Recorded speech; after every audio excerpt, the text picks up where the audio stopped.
Hey, welcome back. And we are on chapter 10 already in our book. You're going to see this page as your activity for this chapter, and you're going to be drawing some conclusions to some problems that come up in this chapter 10 called money trouble. Drawing a conclusion means coming to an answer about something, and so there's four main questions that are on your paper, and I want you to think about, you read them over and then listen for them as I read chapter 10. Again, if you would like to follow along, go ahead and find it in your book. Here we go. Lewis was the best-liked young male swan in the upper Red Rock Lake. He was also the best equipped. He not only had a slate and a chalk pencil around his neck, he had a brass trumpet on his red cord. The young females were beginning to notice him because he looked entirely different from the other cygnets. He stood out in a crowd. None of the others carried anything with them. So I want you to look at this. If you can see this picture, this is in my book. You can see what he kind of looks like when he's got all of his stuff. Okay. Lewis was delighted with the new trumpet. All day, the first day he had it, he tried to get it to make a noise. Holding the trumpet was not easy. He tried several different positions, bending his neck and blowing. At first, no sound came out. He blew harder and harder, puffing out his cheeks and getting red in the face. This is going to be tough, he thought. But then he discovered that by holding his tongue in a certain way, he could get the trumpet to emit a small gasping sound. It wasn't a very pretty noise, but at least it was a noise. It sounded a little like hot air escaping from a radiator. Poof, went the trumpet. Lewis kept at it. Finally, on the second day of trying, he got it to play a tone, a clear note. Caw, went the trumpet. Lewis's heart skipped a beat when he heard it. A duck swimming by nearby stopped to listen. Caw-caw-oof, went the trumpet. It will take time, thought Lewis. I'm not going to become a trumpeter in a day, that's for sure. But Rome wasn't built in a day, and I'm going to learn to blow this horn if it takes me all summer. Lewis had other problems besides learning the trumpet. For one thing, he knew that his trumpet wasn't paid for. It had been stolen. He didn't like that at all. For another thing, Serena, the swan he was in love with, had gone away. She had left the lakes with several other young swans and had flown north to the Snake River. Lewis was afraid he might never ever see her again. So he found himself with a broken heart, a stolen trumpet, and no one to give him any lessons.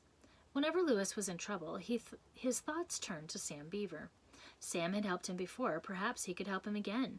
Besides, springtime was making him restless. He felt an urge to leave the lakes and fly somewhere. So he took off one morning and headed straight for the Bar Nothing Ranch in the sweet grass country where Sam lived. Flying was not easy as easy as it had once been. If you've ever tried to fly with a trumpet dangling from your neck and with a slate flapping in the wind and a chalk pencil bouncing around at the end of its string, you know how hard it can be. Lewis realized that there were advantages in traveling light and not having too many possessions clinging to you. Nevertheless, he was a strong flyer, and the slate and the chalk pencil and the trumpet were important to him. When he reached the ranch where Sam lived, he circled once, then glided down and walked into the barn. He found Sam grooming his pony. "Well, look who's here," exclaimed Sam. "You look like a traveling salesman with all that stuff around your neck. I'm glad to see you." Lewis propped the slate up against the pony's stall. "I'm in trouble," he wrote. "What's the matter?" asked Sam. "And where did you get the trumpet?" "That's the trouble," wrote Lewis. "My father stole it. He gave it to me because I have no voice. The trumpet wasn't paid for." Sam whistled through his teeth. Then he led the pony into his stall, tied him, came out, and sat down on a bale of hay. For a while he just stared at the bird. Finally he said, "You've got a money problem, but that's not unusual. Almost everybody has a money problem. What you need is a job. Then you can save your earnings, and when you get enough money saved up, your father can pay back the man that he stole the trumpet from. Can you actually play that thing?" Lewis nodded. He raised the trumpet to his beak. "Caw," said the trumpet, and the pony jumped. "Hey," said Sam, "that's pretty good. Do you know any other notes?" Lewis shook his head. "I've got an idea," said Sam. "I have a job this summer as a junior counselor at a boys' camp in Ontario. That's in Canada. I'll bet I can get you a job as camp bugler if you can learn a few more notes. The camp wants somebody that can blow a horn. The idea is you blow out loud, fast notes in the early morning and to wake up the boys. That's called reveille. Then you blow some other notes to call the campers to their meals. That's called the mess call. And then at night, when everybody's in bed and the light has faded from the sky and the lake is calm and the mosquitoes are busy in the tents biting the boys, and the boys are getting sleepy in their beds, you blow some other notes, very soft and sweet and sad. That's called taps. Do you want to go to camp with me and try it? I'll try anything, wrote Louis. I am desperate for money. Sam chuckled. Okay, he said. Camp opens in about 3 weeks. That'll give you time to learn the bugle calls. I'll buy you a music book that tells what the other notes are. And Sam did. He found a book of trumpet calls, such as they use in the army. He read the instructions to Louis. Stand erect. Always hold the trumpet straight from the body. Do not point it down toward the ground, as this position cramps the lungs and gives the performer a very poor appearance. The instrument should be cleaned once a week to remove the spit. Every afternoon, when the guests on the Beavers' ranch had gone off to pack up trips in the hills, Louis practiced the calls. Pretty soon he could play reveille, mess call, and taps. He particularly liked the sound of taps. Louis was musically inclined and was eager to become a real good trumpeter. A trumpeter Swan, he thought, should blow a good trumpet. He liked the idea of getting a job, too, and earning money. He was just the right age for the going to work. He was almost 2 years old. On the night before they were to leave for camp, Sam packed all his camping things in a duffel bag. He packed sneakers and moccasins. He packed jerseys that said Camp Kookooskoos on the front.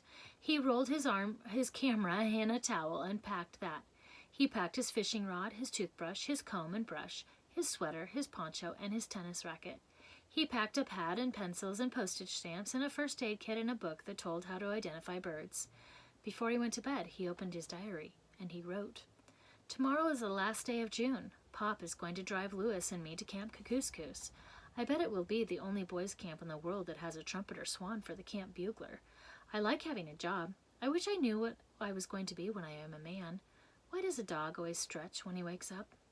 Sam closed his diary, shoved it into his duffel bag with the rest of his stuff, and got into bed, turned out the light, and lay there wondering why a dog always stretches when it wakes up. In 2 minutes he was asleep. Louis out in the barn had gone to sleep long ago. Bright and early, the next morning, Louis arranged his slate and chalk pencil and his trumpet neatly around his neck and climbed into the back seat of the Mr. Beaver's car. The car was a convertible, so Mr. Beaver put the top down. Sam got in front with his father, and Louis stood tall and white and handsome in the back seat.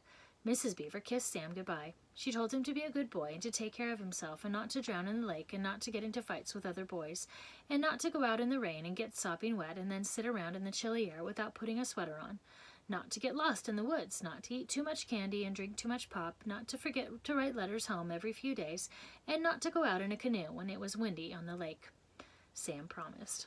Okay, cried Mr. Beaver, off we go to Ontario beneath the open sky.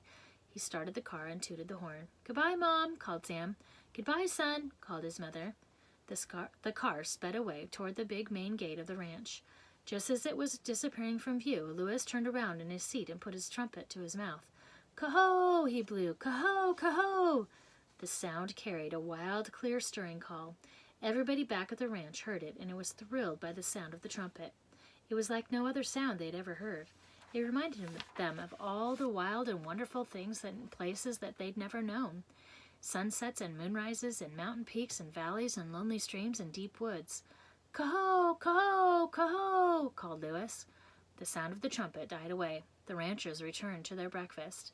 Louis, on his way to his first job, felt as excited as he had felt on the day he learned to fly. All right, until next time, bye.